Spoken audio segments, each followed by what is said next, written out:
Banjir di Perak ni bermula lebih kurang pada 22-23 hari bulan Disember 2014.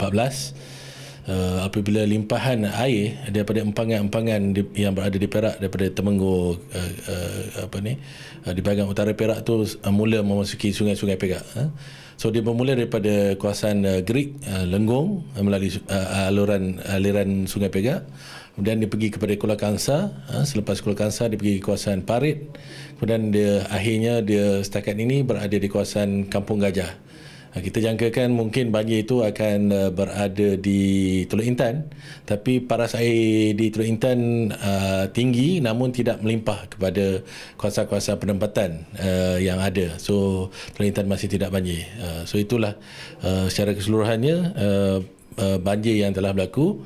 Kemudian daripada assessment kita selaku NGO yang berada di lapangan, kawasan yang terkesan banyak adalah di Kuala Kangsar dan juga di kawasan Parit dan Kampung Gajah. Tiga kawasan ini, Lenggong juga terkesan, dan ada satu kawasan baru lagi yang tidak masuk dalam aliran Sungai Perak tetapi dia melimpahan daripada tasik yang ada, iaitu di Bukit Merah. So ini pun kawasan yang telah terkesan dengan limpahan air dan banyak pusat-pusat pemindahan banjir telah ditubuhkan. Alhamdulillah, Ikram melalui Air Bantu telah bersama-sama dengan pasukan-pasukan yang telah ditubuhkan oleh kerajaan. Apabila fasa pemindahan itu dilakukan, apabila diarahkan oleh pihak kerajaan, pasukan keselamatan telah mengarahkan supaya penduduk berpindah ke pusat pemindahan banjir. Ini dilakukan dengan baik dan lancar oleh mereka-mereka yang bertanggungjawab, dan apabila mereka berada di pusat pemindahan yang kebanyakannya berada di sekolah-sekolah dan Dewan Orang Ramai, mereka yang bertanggungjawab untuk menyediakan kemudahan-kemudahan asas itu telah melaksanakan tugas dengan baik.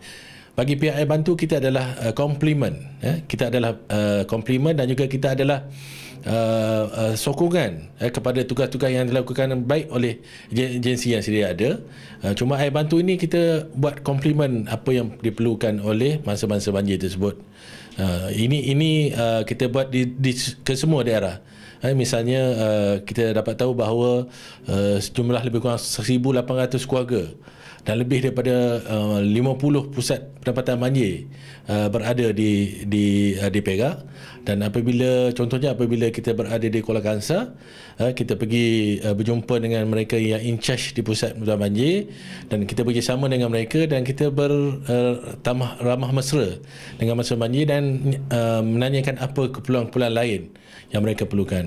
Kalau di Perak, di pusat pendapatan banjir ini, kemungkinan keperluan-keperluan asas seperti pampers bayi, pakaian-pakaian solat seperti kain, tuala yang telah lama digunakan, ataupun telekung yang diperlukan oleh wanita, maka ini adalah perkara-perkara yang pihak Air Bantu telah buat. Pertamanya saya nak ucap terima kasih kepada semua ahli ikram yang telah ikhlas dan bersama-sama dengan Air Bantu untuk membantu masa banjir. Yang keduanya, saya ingin mengucapkan juga terima kasih ribuan terima kasih pada sukarelawan dan juga sumbangan barangan pada pihak Air Bantu. Ini amat membantu masa banjir. Untuk masa yang terdekat ini kita masih memerlukan bantuan untuk membantu masa banjir.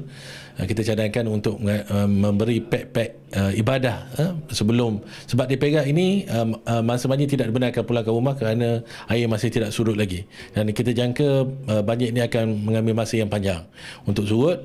Waktu yang sama, untuk sebelum mereka pulang ke rumah, kita nampak keperluan yang utama adalah pack ibadah yang kita ingin sumbangkan, dan kita harapkan lebih ramai orang untuk memberi sumbangan untuk menyalurkan pack ibadah daripada masa banjir. Kita akan sediakan telekung, kain plekat, kain batik dan juga tuala pada mereka, dan untuk mereka gunakan semasa mereka berada di pusat-pusat banjir. Waktu yang sama, seperti dalam iklan ini, kita jangkakan selepas mereka pulang ke rumah, selain daripada bantuan kerajaan yang mereka terima, kita cadangkan bantuan-bantuan untuk persekolahan anak-anak dan juga perkakas untuk membersihkan rumah-rumah mereka. Dan ini kelengkapan ibadah, termasuklah tadi telekung, tapi kita masuk juga ada tikar semayang, tikar solat, dan kelengkapan dapur seperti beras, minyak dan gula dan seterusnya. Dan saya percaya kalau kita boleh menyumbang kepada mereka ini, insya-Allah Allah akan balas dengan lebih baik di akhirat kelak. Dan pihak Air Bantu Perak amat yakin dengan kemurahan dan untuk orang ramai menyumbang kepada bangsa-bangsa banjir tersebut. Terima kasih. Assalamualaikum warahmatullahi wabarakatuh.